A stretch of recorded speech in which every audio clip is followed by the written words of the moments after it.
For some people, rhinestoning and embellishing an outfit to make it ready for stage, special events, or a carnival can seem a little daunting. I'm here to take the mystery out of it, to make it easier for you, and of course, with a little help from our friends at John B.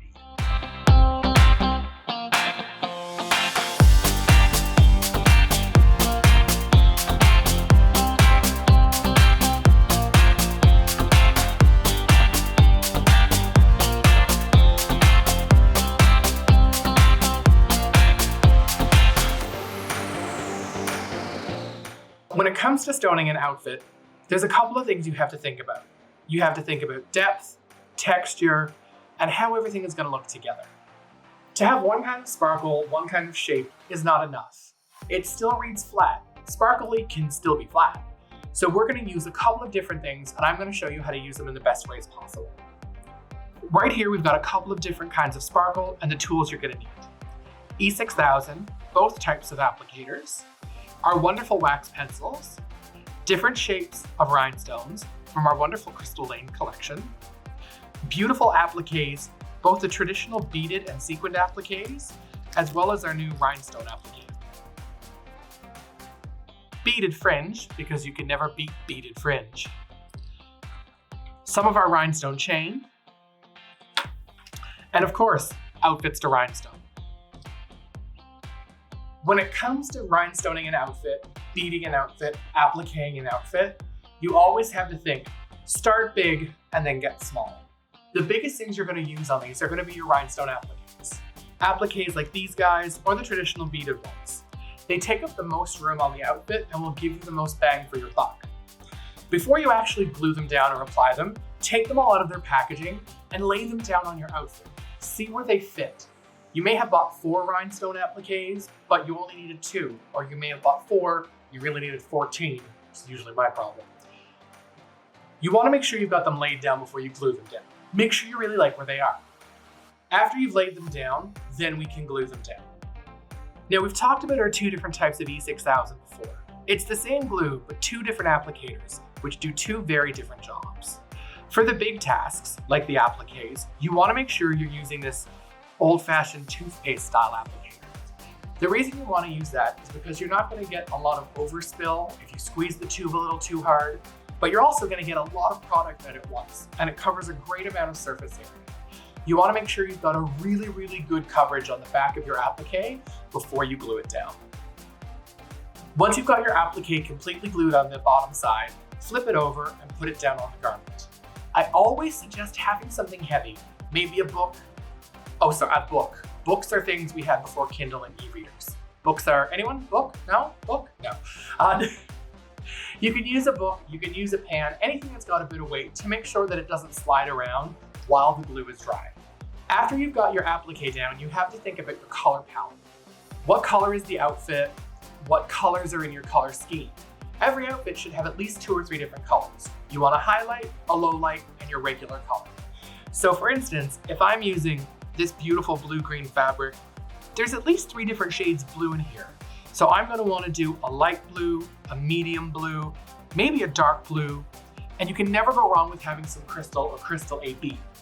If you don't know what AB is, it's short for Aurora Borealis. Aurora Borealis is a coating that's put on stones to make them sparkle like rainbow. It's actually something that was designed for Christian Dior in the 50s, but if I can't afford Christian Dior, you can at least have an AB rhinestone. After you've figured out what your color palette is, once again, you want to stick to the same theory as start big and then go small. So you'll want to use bigger stones like the ones that we have here from Crystal Lane. Map them out on your outfit. Put them down without any glue first. Make sure you like where they're sitting. There's nothing worse than spending time gluing things down and then you realize, oh, that one is crooked. Oh, that one is off center. Give yourself the time to make sure you're doing it exactly the way you want to. After you have all these glued down, once again, we're going to use the E6000 with the large tube on the back. And we're going to think of it like cake frosting. We're going to squeeze some out from the tube and then completely cover the back of the stone with it and put it down. Because E6000 is a little viscous, it's not going to leak everywhere and spread everywhere. It's just going to stay where you put it. So you can have these larger stones sitting in the E6000, almost like it's making its own setting for the stone. Once we put these stones down, we've got to think one size smaller again. And we're still not in flat back rhinestones yet. We're still thinking outside the box. Again, the more different colors and textures, the better. With this rhinestone chain, you can actually cut each one of these little individual pieces off of the chain, or, if you're so inclined, peel them off the back. And you've got these beautiful prong set pieces that, once again, you can take apart and individually place all along your outfit. Or maybe your outfit requires chain that just trims an edge, trims a hem, hides a seam, hides a stain. It's really going to help bring extra life and dimension to your outfits. For this one, you can actually start to use the precision applicator if you like.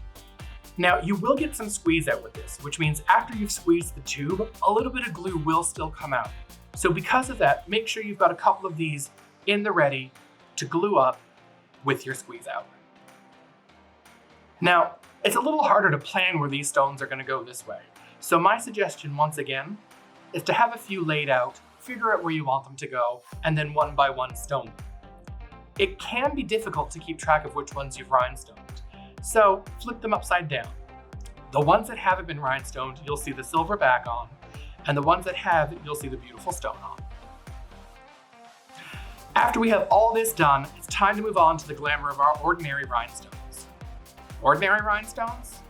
Well, they're not what we're using. We're using these beautiful assortment of stones from Crystal Lane. These are all flat back rhinestones that come in a variety of colors, shapes, sizes, and some are flat, some have AB coating on them as well. Although the AB coating makes it sparkle in different colors, it can also change the color a little bit, or the way that we see the color. So make sure when you're picking out your stones, you compare them. A plain blue compared to an AB blue will not look the same next to one another, but that can be okay.